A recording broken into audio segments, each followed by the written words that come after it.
So hi, I'm Michelle Kovacevic and I am YPAR's Global Mentoring Coordinator. Hi, I'm Sarah Dixon-Hoyle. I've been the mentoring coordinator with Youth and Landscapes Initiative and the International Forestry Students Association. And today we're talking about choosing a mentoring approach. So Sarah, can you start off by telling us a bit about the origins of the idea to have event-based mentoring? Sure. So I was working with the Youth and Landscapes Initiative in 2014 to help coordinate a youth program at the Global Landscapes Forum. And part of this youth program, we decided to run a skills-based masterclass the day before the forum for a number of students and young professionals who were attending the conference. And really the focus of that masterclass was to try and build their skills in networking and pitching ideas, skills that would help them better engage in the conference itself. So through the process of organising that masterclass, we realised that there were a lot of senior professionals interested in contributing and engaging with these young people through the networking session. And that also we wanted to provide an opportunity for these young people to actually put these networking and pitching and discussion skills into practice at the event. So essentially we had this group of young people and then a group of interested senior professionals, and I just had this idea, well, how can we take advantage of the fact that they're all coming together at the same time? And how can we actually use that opportunity to try and run some sort of mentoring program? It started off with the idea to buddy people, and it just evolved into a mentoring program. So yeah, we essentially took the group of participants in the masterclass program, sought expressions of interest from senior participants who are attending the forum, and then matched them up for the duration of the conference. That's great. And can you, so obviously you made a decision in terms of the mentoring relationship structure to do pretty much a one-on-one pairing, so one mentee to one mentor roughly. What factors influence that decision? I guess a number of factors which really relate to most event-based programs that I've run. The first is at a conference, anyone who's attended a conference, you know how busy you can get, how stretched for time you can be. So we knew that asking senior participants at a conference to dedicate their time to a mentor was already quite a big ask. And so we really didn't think it would be feasible to have a large group of young people matched with one mentor following them around for a conference. It would be really busy and it just wouldn't really work logistically. I guess the other thing that we considered is we had quite a large group of potential mentees. We had about 50 people in the masterclass who were interested. And so having a group of 50 people working in a group mentoring structure, again, is just really too large. So it was both a logistics and a size thing.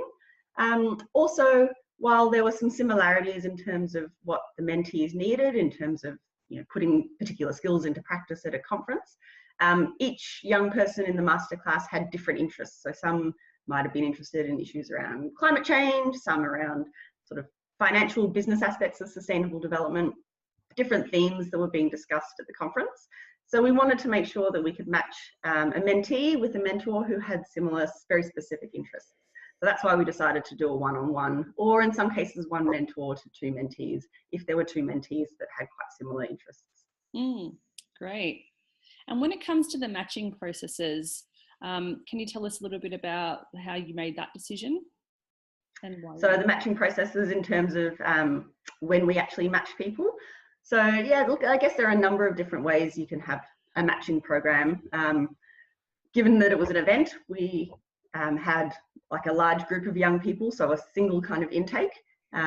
So it really made sense to just have a single process of matching. We had a question integrated into the registration form where we sought expressions of interest from mentors. So we had one single group of mentors sitting here.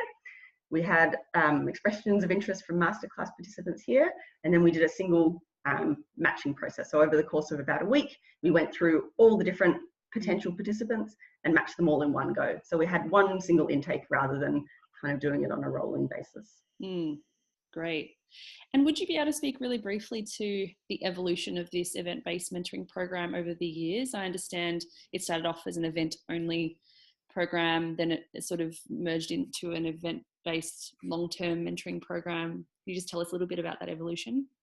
Sure. So in 2014, you're right, it was just set up as an event-based program. So there was no obligation or really ongoing facilitation to encourage the pairs to stay in touch. But we did some evaluation maybe 6 months later, and we realised that actually quite a few of these pairs had stayed in contact. They were sharing professional opportunities or talking about different sort of academic issues of discussion. And when we were planning for the next Global Landscape Forum and running another youth event, so 1 year on, we sat down and thought, well, how can we not only just run this mentoring program again at the forum itself, but how can we maybe trial having some sort of long-term program attached to that?